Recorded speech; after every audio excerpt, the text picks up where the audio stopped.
Very good morning to all of you. Well, इससे पिछले video में हम लोगों ने various energy losses and transformer देखे थे। कितने टाइप के लॉस थे? कौन कौन से? Copper loss, iron loss, magnetic flux leakage और हिस्टैरिसीस लॉस। हिस्टैरिसीस लॉस को रिड्यूस करने के लिए क्या कर रहे थे? सॉफ्ट आयरन यूज कर रहे थे, याद है? और कॉपर लॉस को रिड्यूस करने के लिए वायर थिक ले रहे थे। मैग्नेटिक फ्लक्स लीकेज को रिड्यूस करने के लिए क्लोज फ्रेम में बंद कर रहे थे। आयरन लॉस को कम करने के लिए, हाँ क्लियर है? बात समझ में आ रही है सभी को? आयरन लॉस को कम करने के लिए लैमिनेटेड कोर ले रहे थे, एडी करंट की वजह से वो लॉस हो रहा था, राइट? आगे बढ़ते हैं, अगला क्वेश्चन, नेक्स्ट क्वेश्चन। ये तो हो गया, ये वही लॉसेस से रिलेटेड है। ट्रांसफार्मर की कोर लैमिनेटेड लेते हैं, कौन से लॉस को कम करने के लिए? आयरन लॉस को कम करने के लिए। क्लियर? वही क्वेश्चन है। आगे बढ़ो, अगला बोले क्या है? Define efficiency of transformer. Listen everyone, efficiency of transformer मुझसे अगला क्वेश्चन पूछ रहा है, तो गौर से देखेंगे हम लोग। इफिशियंसी ऑफ ट्रांसफार्मर, तैयार है सब लोग? लिसन, एक बात बताओ, आप सब लोग इतना पढ़ने के बाद फिजिक्स का पेपर दोगे? यस और नो? नहीं देंगे कहीं हम। मध्य प्रदेश के जितने भी विद्यार्थी हैं फिजिक्स का जो एग्जाम देंगे, तो कितने मार्क्स का एग्जाम होगा? हाँ? टोटल जो फाइनल मार्कशीट बनेगी उसमें फिजिक्स में कितने में? 100 है ना? 100 में से आप लोगों को नंबर दिए जाएंगे। जैसे आप में से महान बच्चों के नंबर, किसी का 100 में से 3 नंबर आए, तो उसे बोर्ड पे कैसे लिखा जाएगा? 3/100। यू मीन टू से लाइक दिस? आप बोल रहे हो ऐसे है? ऐसे मार्क्स दिए जाते हैं। ये आपकी इफिशियंसी को बताता है। ये आपकी क्या बताता है? इफिशियंसी। इफिशियंसी को ये बताता है आपको पढ़ाया कितने नंबर के लिए गया था? 100, और आपको मिला कितना? इसमें आउटपुट क्या है? 3। इनपुट क्या है? 100। आगे भविष्य में आप जितनी भी पढ़ाई करेंगे, कभी भी अगर वो आपको इफिशियंसी पूछे, तो इफिशियंसी का एक जनरल फॉर्मूला जो हर जगह फिट है, जो आपको सबसे ज्यादा हेल्प करेगा, that is always output upon input. ये इफिशियंसी का एक बेसिक फॉर्मूला है जो आपको हर जगह हेल्प करेगा। कभी भी इफिशियंसी निकालनी हो, आप बेसिक पे आ जाओ, आउटपुट अपॉन इनपुट, तो आपको हमेशा इफिशियंसी पता चल जाएगी। मतलब किसी भी जगह, किसी भी चैप्टर में, किसी भी टॉपिक में इफिशियंसी अगर आप पढ़ रहे हैं, तो आप फॉर्मूला ढूंढ के अपने आप निकाल सकते हो, अगर आपको आउटपुट अपॉन इनपुट पता है तो। परसेंटेज में निकालना है तो इंटू 100 कर देंगे। क्लियर? अब यहाँ पर देखते हैं, यहाँ पर ये हमारे लिए कैसे हेल्प करता है। गौर से देखिएगा, मुझसे पूछ रहा है इफिशियंसी निकालो, तो भैया मुझे मालूम है बेसिक फॉर्मूला होता है output upon input. Output upon input. Transformer हमने पढ़ा है, इनपुट कौन सी कॉइल पे देते हो, आउटपुट कौन सी कॉइल पे मिलता है? प्राइमरी कॉइल पे इनपुट देते हो, सेकेंडरी कॉइल पे आउटपुट मिलता है in the form of energy, right? सही बोल रहा हूं? एनर्जी कौन सी कॉइल पे दे रहे हो? प्राइमरी कॉइल पे। और एनर्जी कौन सी कॉइल से मिल रही है? तो आप बता दो, मैं ऊपर क्या लिखूं? जैसे ऊपर लिखा जाता है हमेशा आउटपुट, तो क्या लिखूं? Secondary coil. Energy obtained from, जो बोला आपको पल्ले पड़ा, energy obtained from, energy obtained from secondary coil, जो बोल रहा हूं आपको पल्ले पड़ रहा है? अच्छा, अपॉन में क्या लिखूं? खुद ही सोचो। Energy given to the primary coil, energy given to the primary coil. क्या मेरी बात समझ में आ रही है सभी को? किसी ने पूछा डिफाइन इफिशियंसी ऑफ ट्रांसफार्मर, तो हम बोलेंगे efficiency of transformer is equal to the ratio of energy obtained from the secondary coil to the energy given to the primary coil. Percentage में निकालना है तो इंटू 100 परसेंटेज। सीन क्लियर है? ऐसे भी बोल सकते हो, या फिर आप इसे ऐसे भी बोल सकते हो। पावर कौन सी कॉइल पे दे रहे हो, कौन सी पे मिल रही है? तो आउटपुट पावर ऊपर लिखूं या नीचे लिखूं?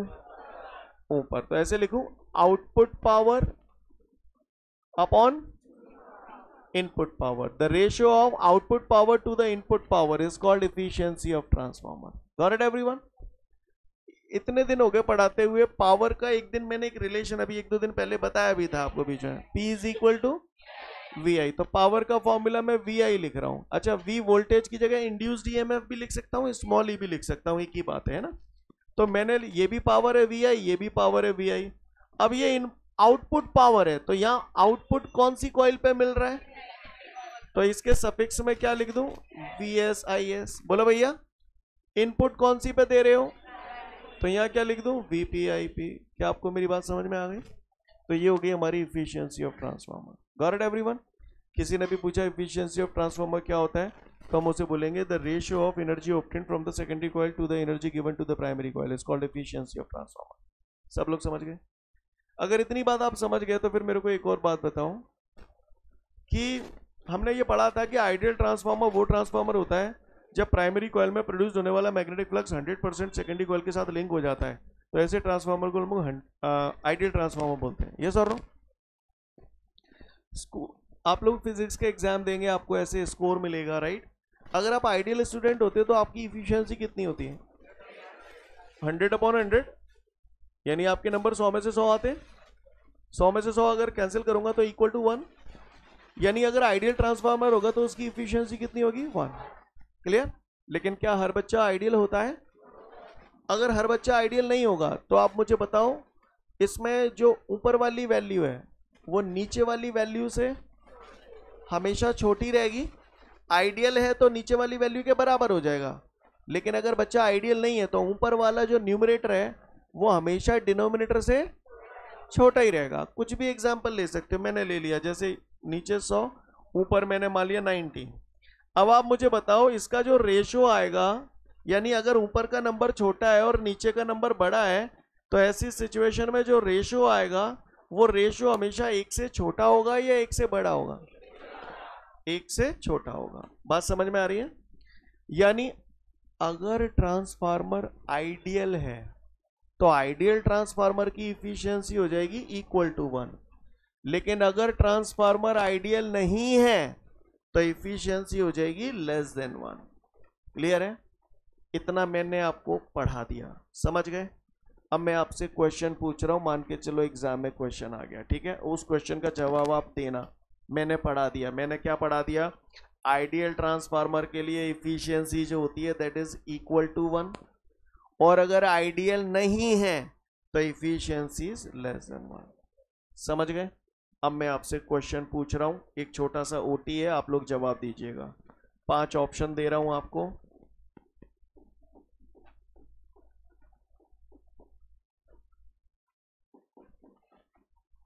कितने हो गए? 4 हो गए. हाँ ये लिखा है, ये लो तैयार है, ठीक है? सीन क्लियर से पीको. ये मैंने आपको 5 ऑप्शन दिए हैं, मैं क्वेश्चन पूछ रहा हूं. The efficiency for an ideal transformer is,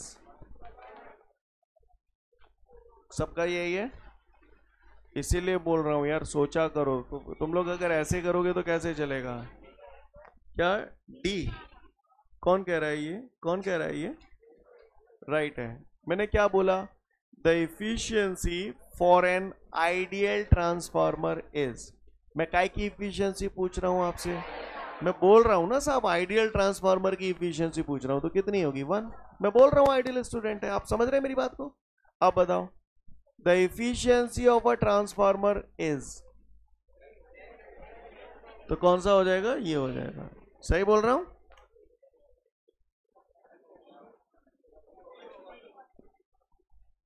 मैंने बोला efficiency of a transformer is. मैंने पूछा ट्रांसफार्मर की इफिशियंसी कितनी होती है, तो भैया भले ही मैं आइडियल नहीं बोल रहा पर हो तो सकता है ना, बोलो, हो तो सकता है ना. तो इसलिए क्या आ जाएगा?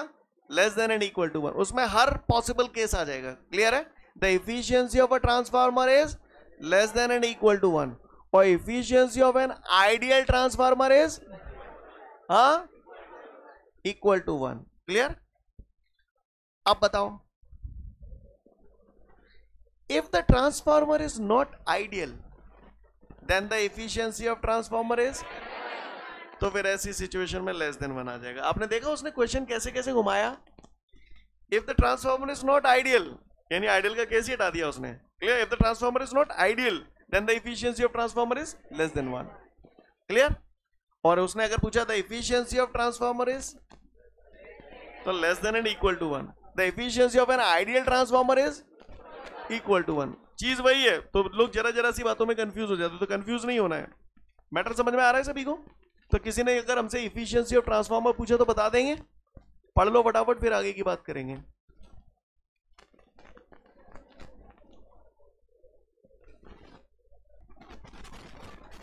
उम्मीद करता हूं हो गया होगा यहां तक सभी का। अगले न्यूमेरिकल की तरफ चलते हैं। इसके बाद हमको अगला न्यूमेरिकल बोल रहा है, वो कह रहा है in a step up transformer the ratio of number of turn in the primary coil to the number of turn in the secondary coil is 1:20। तो बताओ ये काय की वैल्यू दे दी, काय की वैल्यू दे दी, बताओ भैया। वो बोल रहा है, साफ तो बोल रहा है, the ratio of number of turn in the primary coil to the number of turn in the secondary coil is 1:20। NP upon NS। बोला नहीं जा रहा क्या? फिर आगे बोल रहा है ट्रांसफार्मर को 200 वोल्ट की मेन लाइन से जोड़ा जाता है। खड़े हो जाओ। हाँ, ट्रांसफार्मर को 200 वोल्ट की मेन लाइन से जोड़ा जाता है। तो ये कौन सा वोल्टेज है? थोड़ा दिमाग लगाओ, ट्रांसफार्मर के फिगर पे जाओ। कैसा फिगर बनाया था, क्या क्या बनाया था वहां पर, तो पल्ले पड़ेगा। ट्रांसफार्मर को 200 वोल्ट की मेन लाइन से जोड़ा जाता है। काय का वोल्टेज हो गया ये? प्राइमरी कॉइल का। समझ गए? जो प्राइमरी कॉइल थी उसे आपने इनपुट अल्टरनेटिंग सोर्स से जोड़ा था, वो क्या है? मेन लाइन है। समझ गए? तो ट्रांसफार्मर को 200 वोल्ट की मेन लाइन से जोड़ा जाता है, यानी क्या हो गया? VP। तो कह रहा है calculate the voltage in the secondary coil, या कितना वोल्टेज हमें ऑब्टेन होता है। तो ऑब्टेन कहां होता है? सेकेंडरी पे होता है। तो सेकेंडरी वोल्टेज पूछ रहा है। आगे वो कह रहा है कि यदि सेकेंडरी कॉइल में प्राप्त होने वाला करंट 2 एम्पियर है, काय की वैल्यू दे दी। तो कह रहा है calculate the current in the primary coil. क्या पूछ रहा है? IP। बात समझ में आ रही है सभी को? अब क्या चिपका दो, फॉर्मूला पढ़ा है कोई? NV। ट्रांसफार्मर रेशियो पढ़ा था कल आपने। ट्रांसफार्मर रेशियो R बराबर VS upon VP, NS upon NP, ES upon EP और IP अपॉन IS। यस और नो? चमका दो बस। तो VS upon VP is equal to NS upon NP। Yes और नो? VS हमें फाइंड आउट करना है, VP कितना है? 200। NS अपॉन NP चाहिए। NP अपॉन NS 1/20 है। तो NS अपॉन NP की जगह क्या रख दूं? बोलो भैया, 20:1। सीन क्लियर है? क्रॉस मल्टीप्लाई कर दिया, VS का 1 से किया, VS 200 का 20 से करोगे तो 4000 वोल्ट। सीन क्लियर है सभी को?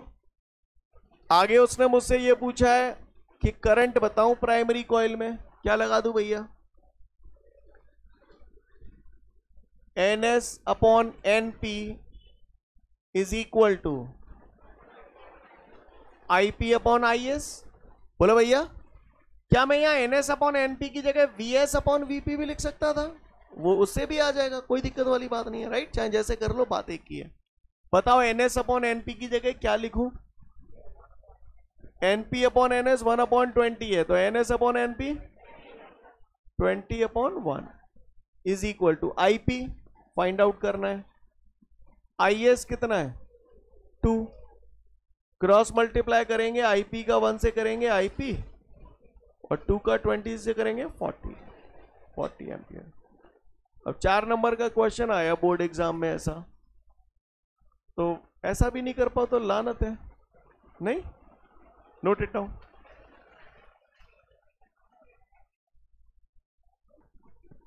उम्मीद करता हूं सभी का हो गया होगा ये। इसके बाद हमारे को अगला जो न्यूमेरिकल दे रहा है उसे देखते हैं। अगले न्यूमेरिकल में मुझसे कह रहा है एक ट्रांसफार्मर है जिसकी इफिशियंसी 80% है। कितनी है?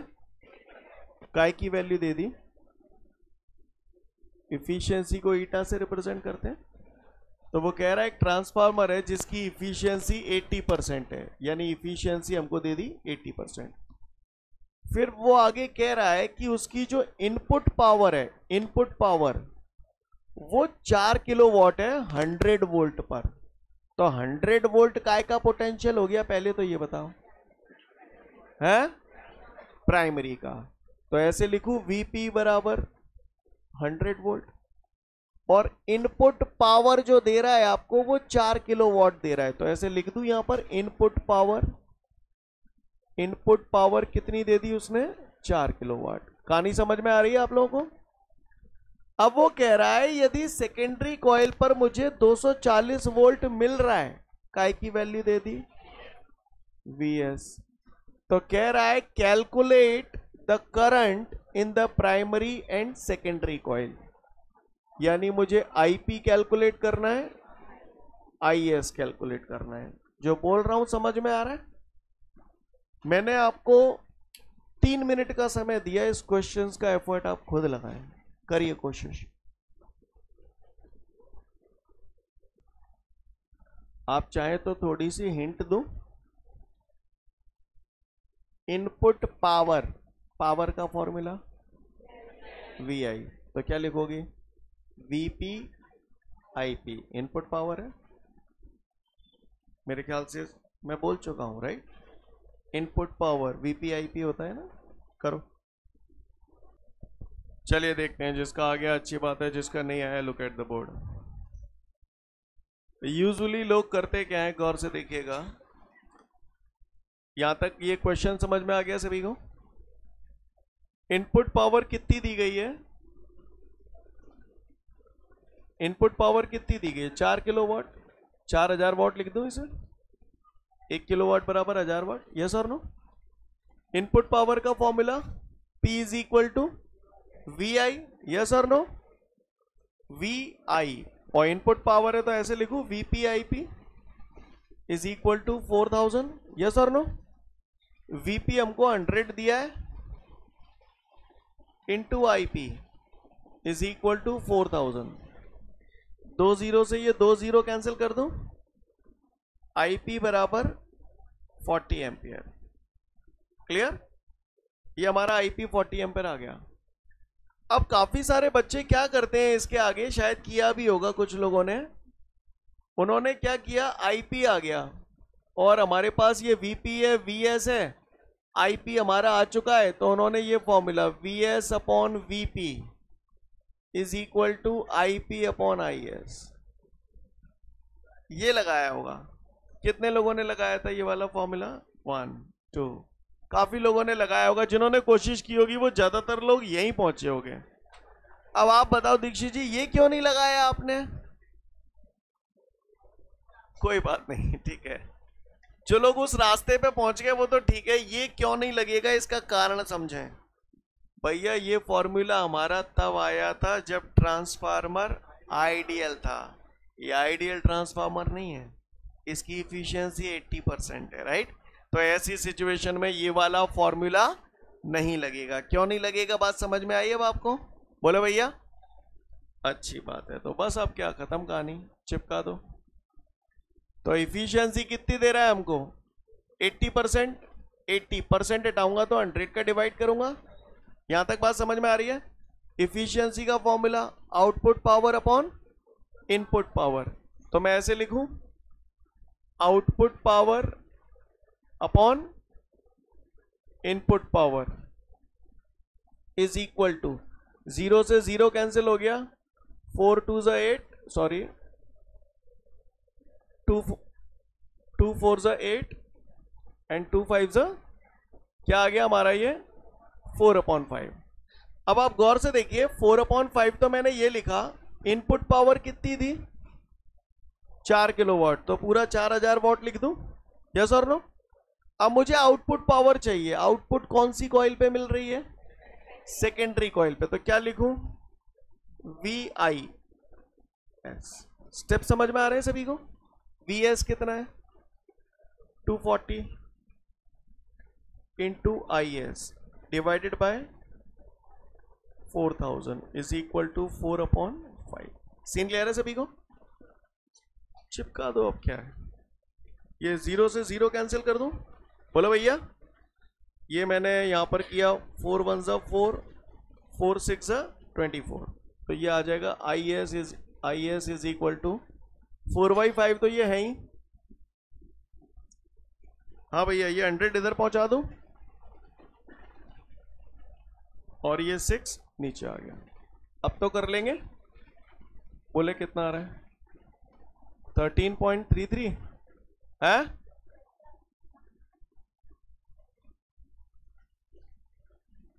या 40/3 आ रहा होगा आई थिंक है। समझ में आई बात सभी को? क्लियर है? Note it down.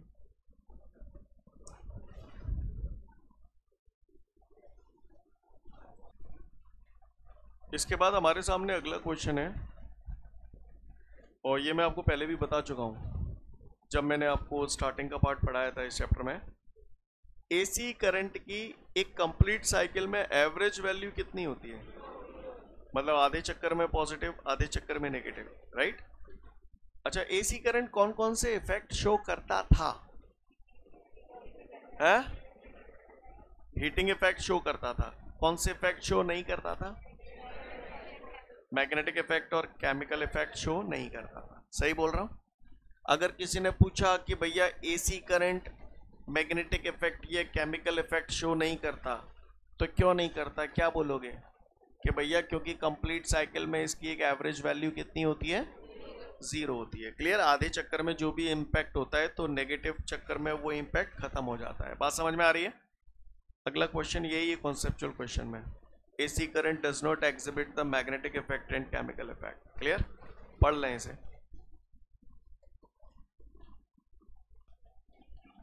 अच्छा, एक बात और बताओ, AC करंट कौन सा इफेक्ट शो करता था? Heating effect.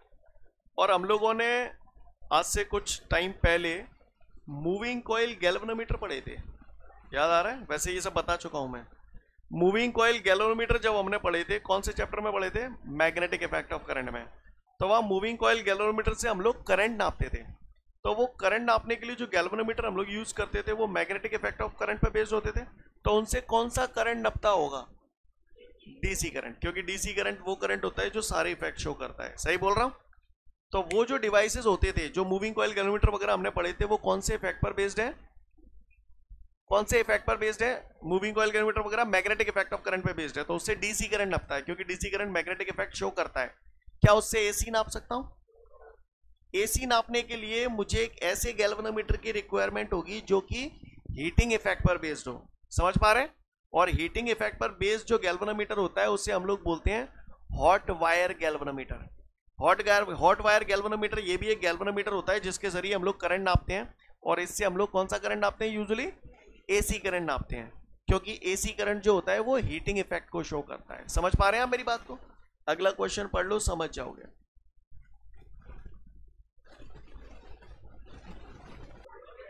नेक्स्ट वीडियो में फिर मिलते हैं। जय हिंद।